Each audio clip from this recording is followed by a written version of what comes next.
ലോകത്തിലെ ആദ്യത്തെ മോട്ടിവേറ്ററെ നമ്മൾക്ക് രാമായണത്തിൽ കാണാം. വാനരന്മാരെല്ലാവരും കൂടി സമുദ്ര തീരത്തെത്തി.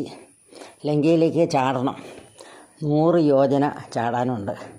ആർക്കാ ഇത് ചാടാൻ പറ്റുക ഈ കവികളിൽ? അവർ പരസ്പരം ആലോചന തുടങ്ങി. ഒരാൾ പറഞ്ഞു ഞാൻ 50 ചാടാം, അപരൻ പറഞ്ഞു ഞാൻ 60, 70, 80 ഇങ്ങനെയൊക്കെ ഓരോരുത്തരും പറഞ്ഞുകൊണ്ട് നിൽക്കുകയാണ്. ഒരാൾ പറഞ്ഞു ഞാൻ 100 യോജന അങ്ങോട്ട് ചാടാം, പക്ഷേ ഇങ്ങോട്ടെങ്ങനെ തിരിച്ചു വരുമെന്ന് എനിക്കറിഞ്ഞുകൂടാ.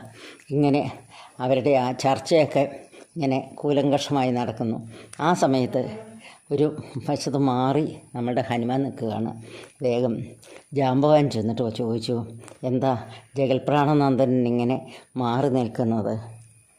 നിൻ്റെ ആ ബലവും വേഗവും ധൈര്യവും ഒക്കെ നീ മറന്നുപോയോ? നീ ഉണ്ടായ ഉടനെ തന്നെ സൂര്യനെ കണ്ടിട്ട് പഴുത്തൊരു പഴമാണെന്ന് വിചാരിച്ചിട്ട് തിന്നുവാനായിട്ട് 500 യോജന ചാടിയതല്ലേ നീ? അത് നീ മറന്നുപോയോ? എന്നിട്ട് അന്നുണ്ടായ കോലാഹലങ്ങളൊക്കെ നിനക്കറിയാമല്ലോ. ദേവേന്ദ്രൻ വെട്ടി, അതുകൊണ്ട് താടിയിൽ വെട്ടി താഴെയിട്ടു. അപ്പോൾ ആ താടിയിൽ കൊണ്ടതുകൊണ്ടല്ലേ നിനക്ക് ഹനുമാൻ എന്ന് പേര് കിട്ടിയത്.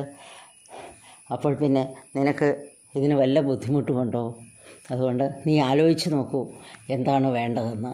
നിന്നെക്കൊണ്ട് മാത്രമേ ഇത് ചെയ്യാൻ സാധിക്കുമെന്ന് എനിക്ക് ഉറപ്പുണ്ട് എന്ന് പറഞ്ഞു. ഇത് കേട്ടതോടുകൂടി ഹനുമാൻ സടകുടഞ്ഞ് എഴുന്നേറ്റു. കാരണം ശരിയാണ്, എൻ്റെ ഹൃദയത്തിൽ ശ്രീരാമസ്വാമിയാണുള്ളത്. അദ്ദേഹമുണ്ടെങ്കിൽ പിന്നെ ഒന്നിനും ഒരു വിഷമവും ഉണ്ടാവില്ല എന്നെനിക്ക് നല്ല നിശ്ചയമുണ്ട്. അതുമാത്രമല്ല, ശ്രീരാമസ്വാമി എൻ്റെ കയ്യിലാണ് അങ്കുലിയം തന്നിരിക്കുന്നത്. അതായത് സീതാദേവിക്ക് കൊടുക്കാനായിട്ട്, സീതാമാതാവിന് കൊടുക്കാനായിട്ട് അങ്കുലിയം എന്നെ ഏൽപ്പിച്ചിരിക്കുമ്പോൾ അദ്ദേഹത്തിന് വിശ്വാസമുണ്ടെന്നല്ല ഉള്ളതല്ലേ ഞാൻ അവിടെ ചെന്ന് അമ്മയെ കാണുമെന്നും ഇത് കൊടുക്കുമെന്ന്.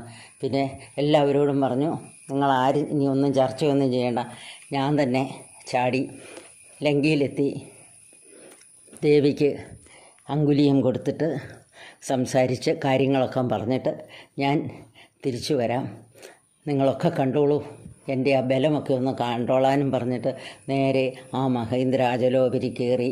എന്നിട്ട് നേരെ രാമേന്ദ്രനെ മനസ്സിൽ വിചാരിച്ചുകൊണ്ട്, കാണാൻ കഴിയാത്ത സീതാമാതാവിനെ മനസ്സിൽ പ്രാർത്ഥിച്ചുകൊണ്ട് ഒരൊറ്റ ചാട്ടമങ്ങ് ചാടി നേരെ ലങ്കയിലേക്ക്.